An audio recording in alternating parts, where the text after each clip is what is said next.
Let's go next level. This Jimmy James guy, this guy with the beard, is a scoring machine. 30 or more points in 16 straight games. And he's a dribbler.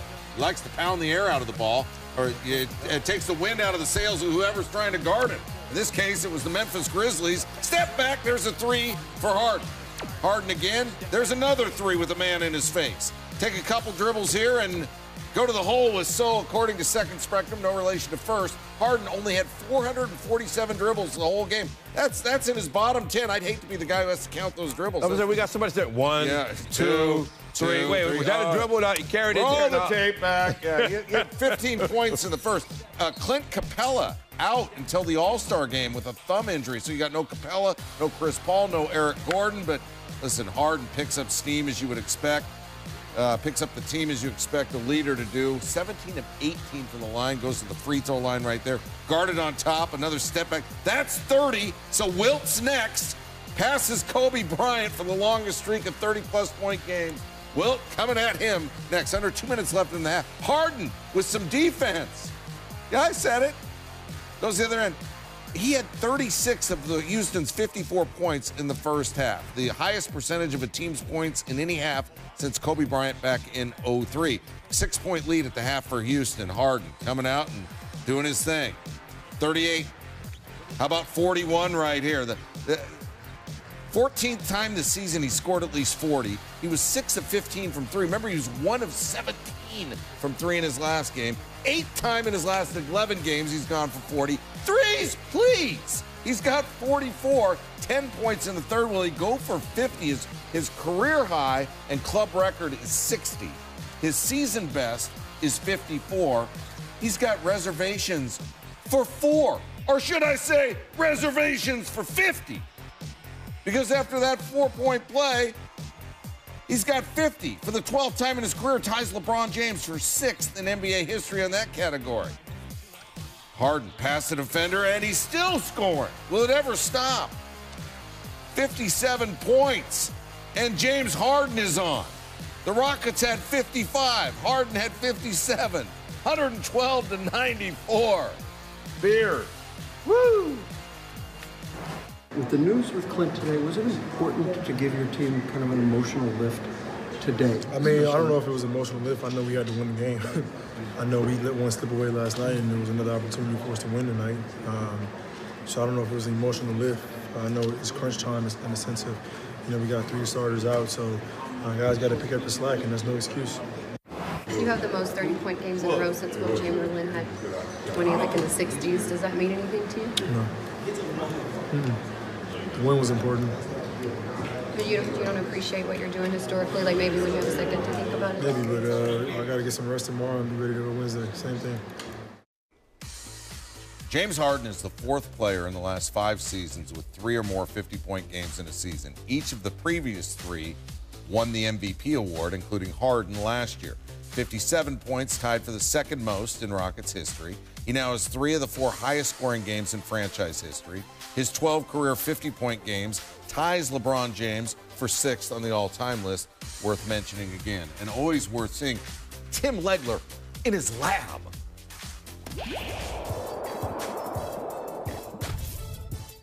Most people will look at this box score and focus on the 57 points and just think James Harden had another one of those nights. And they're right, but I'm going to focus more on some of the opportunities he created for his teammates just because of the amount of attention that he commands out on the perimeter. I'll give you some examples. 3 different ways that he did it, too. The first, right here, off the sideline out of bounds, you've got a back screen going to be set by James Harden, and P.J. Tucker's going to cut to the basket. Problem is, both Grizzlies defenders stay here with James Harden, which means P.J. Tucker is going to be wide open to receive this basketball on the cut. Well, when he does that, now the weak side has to shift over. You get the rotation here, and now you've got Marc Gasol on the weak side. Problem is, he's got 2 guys to guard. Austin Rivers will sneak up to this wing right here, a little skip pass, wide open 3. All of that caused by the back screen set by James Harden, which led to 2 initial defenders being on him and a weak rotation from the other side of the floor. Now, you got an ISO situation. Look at Memphis's defense. You literally have 5 defenders, 4 help defenders completely turn their backs on the weak side of the floor because they are so focused on James Harden and ISO. So I tell you to look at the weak side. This ball is going to come to the middle to P.J. Tucker and then a quick swing to the opposite corner to Gerald Green. All caused by the attention that James Harden had on that play. 10 eyeballs on him on the weak side. Finally, Memphis says, you know what? We're just going to come take it out of his hands. So Joakim Noah comes out and blitzes him at half court. Well, that's okay. James Harden's going to make this pass eventually right here to the middle of P.J. Tucker, freeze it, and now what do you have? You've got a 4-on-3 situation.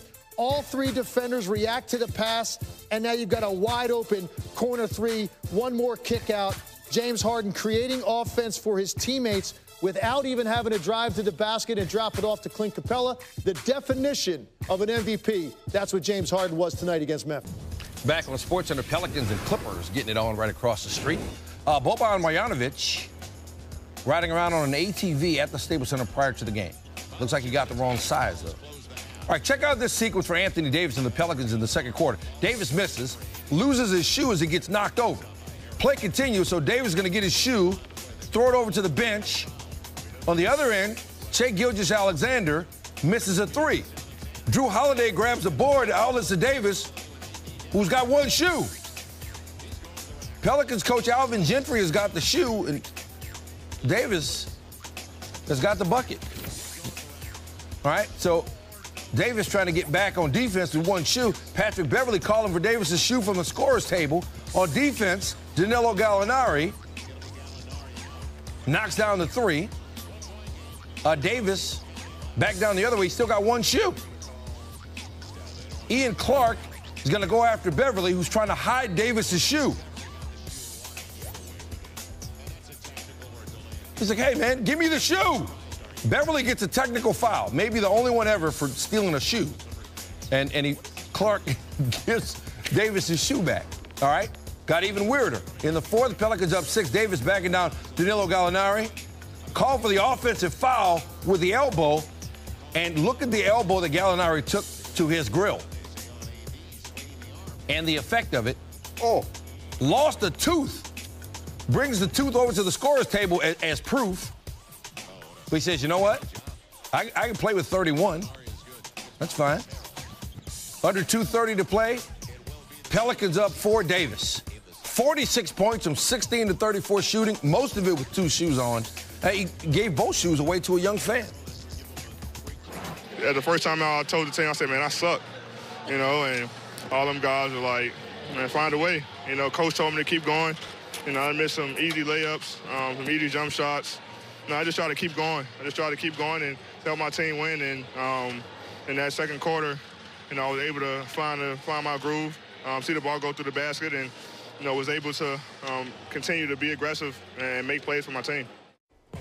Davis with his 10th career game with at least 45 and 15. Sixth player in NBA history to do that 10 times in a career. Other 5 players on the list are all Hall of Famers. He only needs to do it 160 more times to catch up to Wilt Chamberlain for the most all time. Was it important to give your team kind of an emotional lift today? I mean, I don't know if it was an emotional lift. I know we had to win the game. I know we let one slip away last night, and there was another opportunity for us to win tonight. So I don't know if it was an emotional lift. I know it's crunch time in the sense of, you know, we got 3 starters out, so guys got to pick up the slack, and there's no excuse. Tim Legler's here. We'll get to what you're getting at in a second. You're just laughing, listening to him. What were you laughing at? That's just how easy it looks right now for him. It's not supposed to look that easy for an NBA player, right? I mean, he's playing against other pros. Yep. He's doing whatever he wants to do. I actually was hoping they were going to let him get those last 2 buckets and break his own record of 60. Well, he was trying. Yeah. He had 3.5 minutes to go. I get taking him out 20-point lead, but I'm thinking, at the same time, 2 buckets, that's 2 trips. You know, give it to him. Let him get a 61. But on a night without Capella, you've shown us what they can do through the years. And a night he gets 57, you want to tell me how he's making other guys better? Yeah, because I've shown you so many times what he does with high ball screen, right? Getting his own shot and all that. This is about him doing things when really he's not even the direct creator by shooting it or getting an assist. And this is 3 different ways here. So the first is move without the ball, right? So set a back pick. P.J. Tucker's going to come off. This guy creates so much attention. Both defenders are going to stay with James Harden, and that is going to trigger a chain of events. So now the ball's going to get passed here to Tucker, which is going to create weak side rotation. Okay, this is all created by James Harden drawing two guys on a mere screen.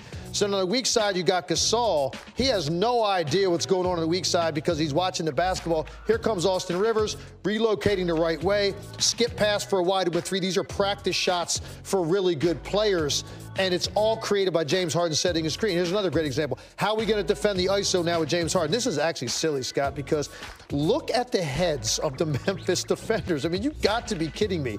There are 5 guys on that side of the floor. They have no regard for the rest of the Rockets team. There are 4 guys standing by themselves. Right, exactly. And P.J. Tucker is going to find the open pocket like he normally does, and then keep an eye on Gerald Green. This is going to be a quick swing to the middle, one pass to the other side. Again, a practice shot for a good player because 5 guys are guarding one player. Finally, they just say, you know what?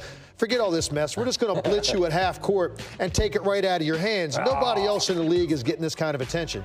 Again, take a look at P.J. Tucker. Ball's going to come to him. And now because you don't practice this kind of stuff, you're doing this on the fly. There's no communication. So 3 guys overreact to P.J. Tucker. And once again, look at this corner over here. It's Gerald Green with a little horse shot from the corner. So you've got role players who are good NBA players and good shooters become really impactful players because of how much attention James Harden is creating. And these were plays, Scott, he didn't get a shot or an assist, which is rare in this offense. But look how easy the game is for the rest of those guys because teams just don't know what to do with him right now. And he's taking full advantage. You were sitting right there the night that he went nuts against the Lakers and said, I'm back. And he has been ever since. Tim, appreciate Put him on his back is what he's done. Right on. Appreciate your time. Thanks. One of the most entertaining teams in the league. Actually, 2 must-watch teams. Blazers and Kings. De'Aaron Fox doing his thing. Marvin Bagley with the punch. Bogdan Bogdanovic up top. Bogey. Harry Giles. Couple of Duke big men flexing their skills. This is just one alley-oop after another. Willie Cauley-Stein, Kings up 11. Third quarter, Blazers down 13. Dame Lillard steps into that one, buries it. 10-point game.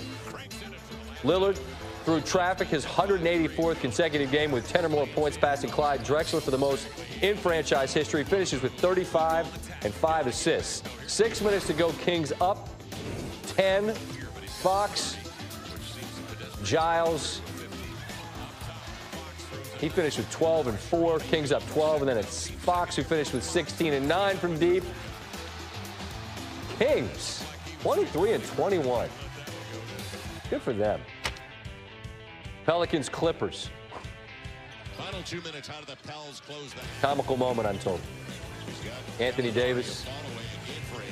Oh, the old my shoe. My shoe! He's looking, no one's helping you out. Play on. Need those. Man, I don't have a shoe on. Out here with a slippery sock on my foot. Woo, woo, woo! Oh, see, sometimes that's why you see it works out. Pelicans would lead by as many as 20. In the third, here come the Clips. Montrezl Harrell. Here come the Clips. Danilo Gallinari. There's Steve Ballmer going wild. That's what he does. He's got 25. Cans back up 5. Oh, my. Davis. He's got 42 and 16. There's so many stars in the league, man. Everywhere. Davis. Bottoms. They got a 4-point lead late trying to get this one.